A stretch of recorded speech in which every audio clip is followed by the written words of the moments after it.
Aquí comienza una nueva semana en Agenda Económica PM en CNN Chile y lo hacemos con una buena noticia. El desempleo en nuestro país bajó a 7,7%, leve respecto al 7,8% del informe anterior, pero sigue demostrando algo muy importante, que la cantidad de personas ocupadas creció porcentualmente más que la fuerza de trabajo.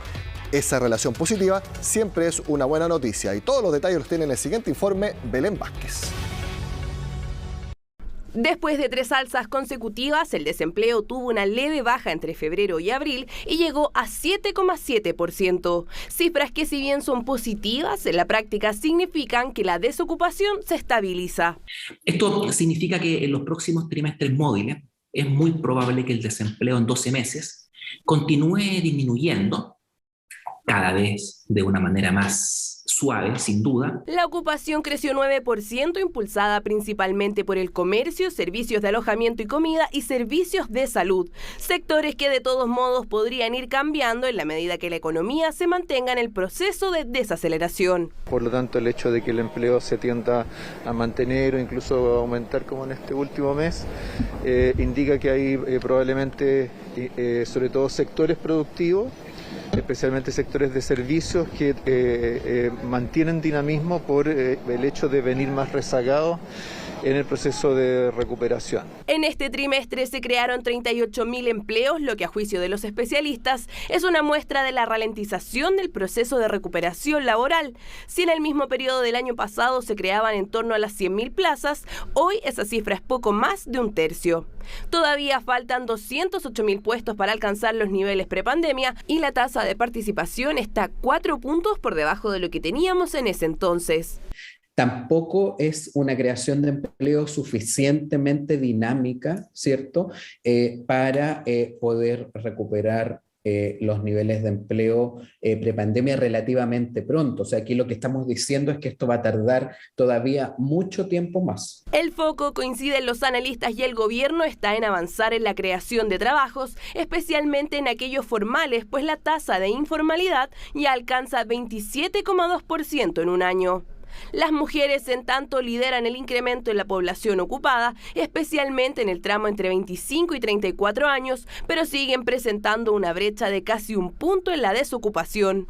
Si bien uno esperaría que la brecha en cuanto a empleabilidad se fuera cortando, la verdad es que van a seguir persistiendo los factores estructurales, que son las brechas de género, pero por razones estructurales, ¿cierto?, que van a seguir afectando la empleabilidad de la mujer. El boletín del INE además mostró que hubo un incremento de 4,5 puntos en la cantidad de horas trabajadas y que actualmente solo el 6% de los asalariados mantiene la modalidad de teletrabajo.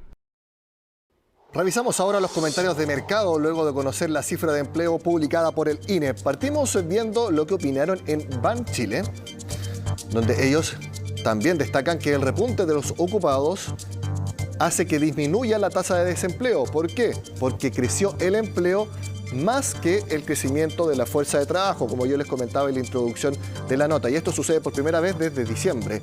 Además, el empleo formal explicó casi la totalidad del aumento de los ocupados. Es decir, aumenta tanto el número de empleos como también la calidad de los mismos.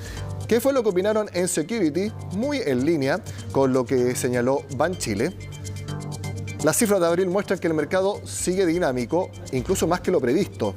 Siguen previendo un panorama, eso sí, menos favorable para el resto del año por la moderación que proyectan en la actividad económica, lo que a juicio de ellos llevaría a un gradual incremento en la tasa de desempleo. Así que hay que poner mucha atención a los próximos informes del INE. Precisamente en la misma dirección es el informe del Scotia, ex Scotiabank, ahora es solamente Scotia. En los próximos meses no debería extrañar que la tasa de desempleo aumente por razones estacionales. Siempre en invierno baja el empleo y sube la desocupación. Eso sucede siempre. El desafío entonces es mantener el ritmo de creación de puestos en un contexto de aumento de la participación ante mayores grados de apertura y posiblemente el fin de los programas de apoyo al empleo. Una mayor apertura económica sin prácticamente ninguna restricción significa que más personas salen a buscar empleo. Si sube la fuerza de trabajo, por lo tanto se tienen que crear aún más puestos de trabajo para mantener el mismo nivel de ocupación. Ese es el desafío y que es aún mayor en invierno cuando disminuye la oferta de trabajos.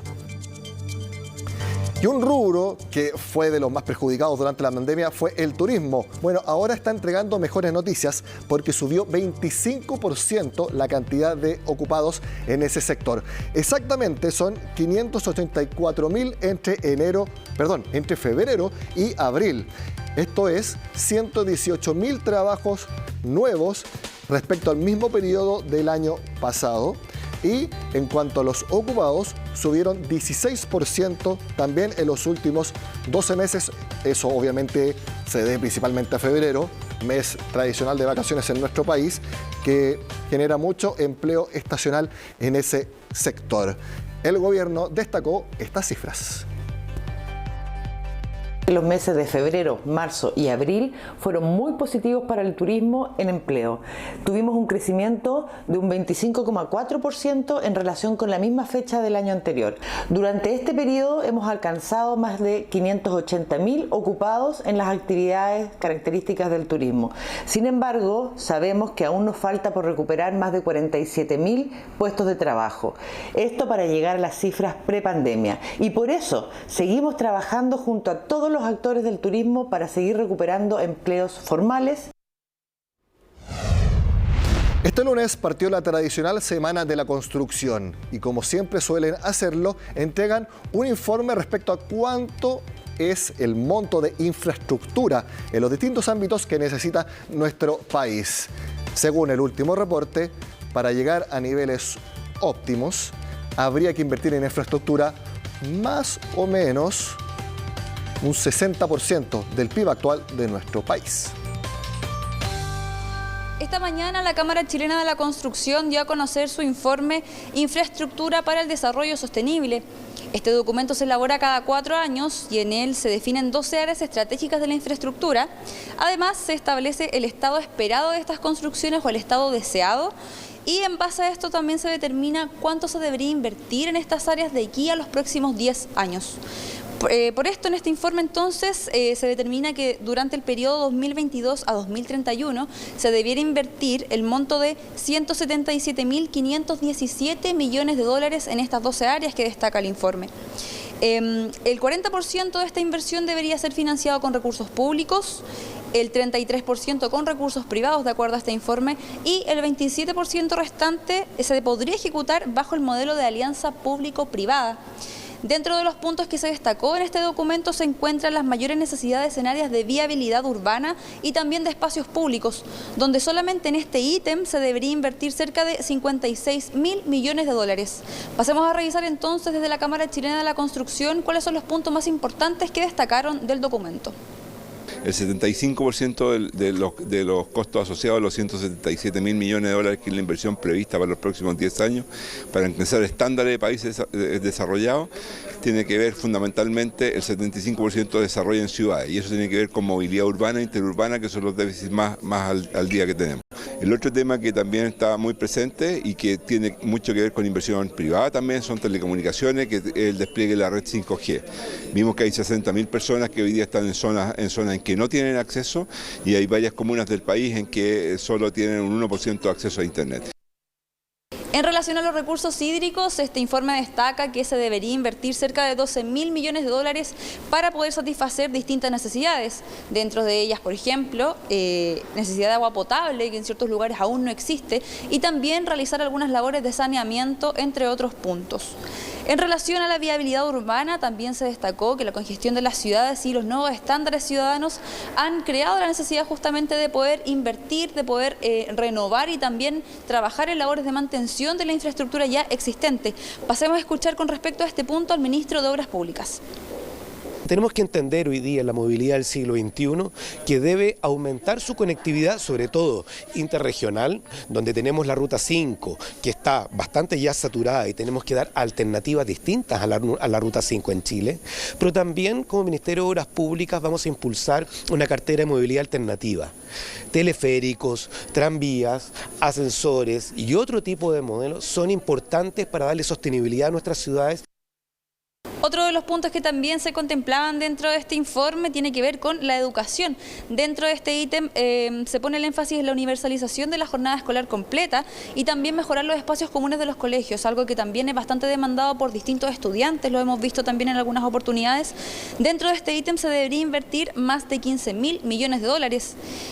Otro de los puntos que también releva este informe tiene que ver con los hospitales y también con la necesidad de ir modelando o remodelando más bien los espacios de acuerdo a las necesidades que van surgiendo con el tiempo. Por ejemplo, en Chile el envejecimiento de la población y también el alza de las patologías oncológicas hace justamente poner el foco en este punto, en que se pueda mejorar esta infraestructura pensando en las nuevas necesidades de los pacientes. Hacemos la pausa en Agenda Económica y al regreso les contamos por qué el dólar de momento detuvo su racha bajista y subió en nuestro país. Eso y más al regreso acá en Agenda Económica.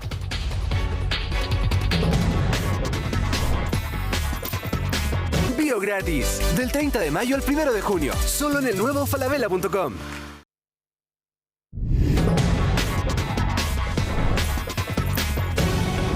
Un lunes sin mayores movimientos hubo en el mercado financiero de nuestro país. Por ejemplo, el dólar subió levemente 3 pesos y cerró en 828. Vamos a analizar la perspectiva, en realidad, del tipo de cambio para los próximos días en la conversación de quien vemos en pantalla, Benjamín Castillo de XTV. Gracias por estar en Agenda Económica, Benjamín. Hola Nicolás, muy buenas tardes. Estábamos acostumbrados a hablar de que el dólar bajaba y bajaba, sin embargo, este lunes subió levemente. ¿Cuáles son las razones que afectaron al tipo de cambio esta jornada? Bueno, efectivamente tuvimos menor movimiento durante la jornada. Recordemos que hoy día fue feriado en Estados Unidos, por tanto baja notablemente la liquidez a mercado a nivel internacional. ¿Qué es lo que ha hecho retomar esto? Principalmente los comportamientos que ha tenido tanto el cobre como el dólar index. Si nosotros miramos la plataforma Xstation, podemos ver que el comportamiento del cobre hoy día no ha tenido grandes movimientos, de hecho ha sido levemente a la baja, mientras que el dólar index también ha tenido algún comportamiento a la baja. La verdad, hoy día el comportamiento del dólar peso se desacopla un poco del mercado internacional, por tanto son razones más que nada locales donde el peso chileno se ha depreciado, pero sin duda, y debemos tener bastante ojo con esto, como se aprecia actualmente en la plataforma, la tendencia está absolutamente a la baja, por tanto debemos tener bastante ojo con eso. Lo relevante es que nos estamos acercando a algunos pisos técnicos, por tanto, de romperse esa tendencia a la baja podríamos volver a ver al dólar peso en el alza, ya que es un temor que tenemos constantemente. Una posibilidad de que el peso se debilite todavía más y que el dólar pueda seguir subiendo está con la reforma tributaria, porque yo estuve viendo algunos análisis de que en la cuenta pública del presidente Gabriel Boric este miércoles, si hay anuncios respecto a la reforma tributaria, es algo que puede impactar al peso y por tanto también al dólar. Sí, efectivamente es una de las posibilidades. Ya la especulación actualmente es bastante fuerte. Recordemos que ya tenemos en proceso una nueva constitución, lo que ya generaba bastante complejidad al escenario actual, y por supuesto una reforma tributaria que son aún más cambios, también va a generar bastante volatilidad. Por el simple hecho de anunciar un cambio del cual no se tiene mucha certeza, inmediatamente se deprecia el peso chileno, y por eso también podemos ver que el peso chileno y el dólar principalmente en el ámbito local se ha desacoplado de lo que ha hecho internacionalmente. Ahora esto es de carácter especulativo, por tanto probablemente mientras no tengamos un anuncio y más claridad va a ser netamente por esta jornada probablemente, y ya para el resto de la semana se acople a lo que es a nivel internacional. Y a nivel internacional, por más que haya subido levemente el precio del cobre, igual subió el dólar, de todas maneras se espera que pueda seguir subiendo y que con las mayores aperturas, por ejemplo en Shanghái ya se está realizando una apertura prácticamente completa de la economía, eso debiera dar fundamentos para que el dólar siga bajando como tú mencionabas. Sí, efectivamente, una de las esperanzas que tenemos actualmente, el hecho de la reactivación por parte del gigante asiático, eso sin duda debería incidir en un poco más de caídas para el dólar peso. Ahora, aclaramos que esto no va a ser suficiente y probablemente se estanque en la zona entre 815 y 795, que es una zona de pisos bien relevante. Le faltaría fuerza al cobre para lograr tirar mucho más abajo el dólar peso. Recordemos que sí es positivo que caiga, que ha caído bastante, pero sigue estando en precios históricamente bastante altos. Por eso es relevante el tema. De hecho, si nosotros apreciamos en la plataforma de Exchange, podemos ver que el cobre lleva bastantes jornadas al alza y esto es lo que ayuda un poco con las caídas del cobre. Sin embargo, esto probablemente termine siendo insuficiente y debemos ver el panorama. Ahora, también recordemos que si bien Shanghái se está reactivando, está pasando mucho en el gigante asiático, que va variando el tipo de ciudad que se está restringiendo la movilidad. Por tanto, tenemos que ver un poco más del desarrollo, ya que esta política de COVID-0 en China ha afectado bastante a los mercados a nivel global. Benjamín, si bien este lunes el IPSA apenas cayó levemente, ha tenido una marcada tendencia al alza. ¿Tú crees que uno puede hacer la ligación entre el alza del IPSA y la mayor fortaleza del peso también los últimos días? Quizás esa alza en la bolsa ha fortalecido el peso y por ende debilitado el dólar en las últimas semanas. Tiene una relación, pero la verdad que de momento es bastante indirecta. El IPSA lamentablemente no es un buen parámetro actual. ¿Por qué razón? Porque gran parte de las alzas del IPSA también, por ejemplo, responden al movimiento hecho por Sokimich. Ya es una empresa que está creciendo mucho y que tiene un boom muy distinto al resto de las empresas. Si separamos el IPSA y el comportamiento de cada una de las empresas, nos damos cuenta que hay sectores, por ejemplo, como el de retail, que es bastante importante, o también parte de la banca, han tenido una alza, pero no ha sido tan relevante y no han recuperado tanto terreno como, por ejemplo, empresas como Sokimich. Recuerdo que se hizo un estudio no hace mucho tiempo atrás donde si se sacaba el Sokimich, por ejemplo, para el año pasado hubiera tenido una rentabilidad negativa al IPSA y no positiva. Por tanto, muchas veces cuando son índices tan pequeños que están compuestos por tan pocas empresas, lamentablemente una o dos empresas pueden tirar muy arriba el índice y esto termina siendo un mal parámetro. Sin duda había un fortalecimiento del peso chileno porque hemos tenido un poco más de claridad y un poco más de calma en algunos sectores, pero esto ha sido insuficiente. No, importante lo que tú mencionas porque SQM reportó las mayores utilidades para un trimestre de su historia, ahora entre enero y marzo, y especialmente por los precios del litio y del potasio, que si bien SQM es un actor relevante en el mundo, también se debe a factores internacionales y tal como tú dices, no tanto por fundamentos locales. Y por eso tú mencionas que lo de SQM es demasiado grande su peso en el IPSA como para pensar que el alza sea por algo más estructural de toda la economía nacional. Exactamente, por tanto, cuando tenemos ese tipo de alteraciones no termina siendo un buen parámetro y de ahí pierde un poco de fiabilidad el IPSA por esta condición natural y responde más bien a, como bien mencionas tú, a factores internacionales donde podemos ver que no solamente caso Sokimich, como hay bastantes empresas de commodities que han subido bastante, han reportado muy buenas utilidades, porque recordemos que tenemos una especie de boom pequeño de las materias primas, donde la mayor parte está en precios bastante altos. Recordemos que si bien el cobre ha tenido algunas caídas recientes, históricamente están en precios bastante atractivos. Por tanto, es lógico que eso termine afectando la rentabilidad de esas empresas y a su vez el precio de la acción. Y eso es lo que ha pasado en el caso Sokimich. Por eso, la verdad es que se desacopla un poco el comportamiento del peso chileno con respecto al IPSA. Es cierto lo que tú mencionas, porque si uno creía que SQM con casi 700 millones, casi 800 millones de dólares, de utilidades en el primer trimestre, no fue la empresa que tuvo más utilidades. Por ejemplo, CAP tuvo más utilidades que SQM en el trimestre y es lo que tú mencionabas respecto a las materias primas. Benjamín Castillo de XTV, gracias por este análisis, que tengas buena semana. Muchas gracias a ustedes, que estén muy bien. Cambiamos de tema en Agenda Económica y les queremos mostrar una opción de inversión que ha estado ganando terreno en el ámbito inmobiliario. Si ustedes compran un departamento y la inmobiliaria les ofrece que ellos, la inmobiliaria, les aseguran el arriendo por 4 o 5 años, ¿lo tomarían? Una opción que puede bajar el riesgo y les quita a las personas el tener el desgaste de buscar un arrendatario o pagarle a una corredora que le busque un arrendatario. Bueno, esta modalidad ha ido ganando terreno en el mercado local y acá tenemos el detalle.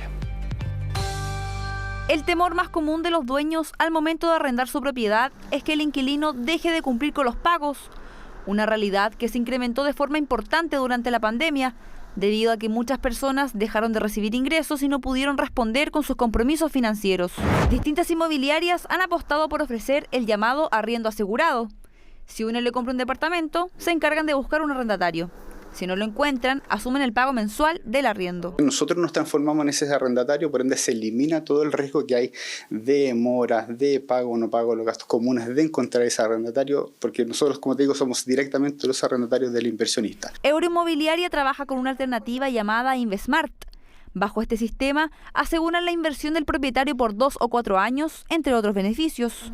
Para esto, trabajan en alianza con otra empresa que administra la propiedad, algo que también agradecen los inversionistas. Es una tremenda alternativa para los inversionistas que hoy día están un poco más temerosos de invertir, porque durante los próximos 4 años tú tienes la tranquilidad de que compraste a un súper buen precio, a un arriendo que está asegurado, donde se te ajusta el contrato por IPC todos los años y te saltas el riesgo país por los próximos 4 años. Los arriendos de 4 años te protege de los vaivenes de la economía. Mirado desde ese punto de vista, si es que el arriendo me va a llegar siempre, durante este periodo, como inversionista, para mí es una seguridad tremenda. Capitalizarme es una de las empresas que gestionan el servicio entre ambos clientes, actuando como intermediarios y haciéndose cargo de la administración del inmueble.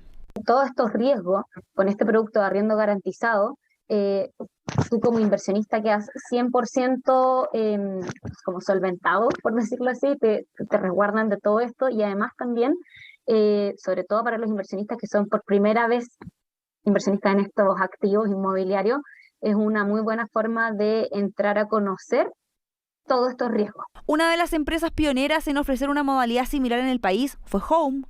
El año 2018 se lanzaron al mercado bajo el nombre precisamente de arriendo asegurado, aunque con otro enfoque.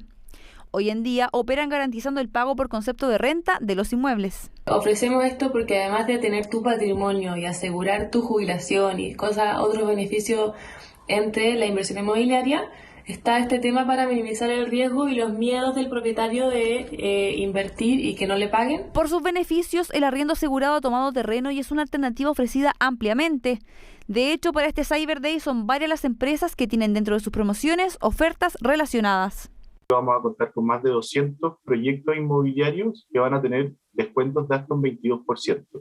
Eso equivale a un monto bastante significativo y va justamente en línea con estos esfuerzos para ir reactivando justamente las ventas y generar muy buenas oportunidades. Tenemos hasta 5 años de arriendo garantizados en proyectos, algunos proyectos con 3, otros con 4, otros con 5. Vamos a tener hasta 12% de descuento en algunos departamentos. Eso te hace que puedas llegar a ahorrar hasta 25 millones. Una alternativa ofrecida por distintas inmobiliarias debido a que disminuye riesgos y simplifica el proceso de invertir en propiedades. Con esta opción para invertir en el mundo inmobiliario terminamos la agenda económica de este lunes. Sigan con nosotros acá en CNN Chile.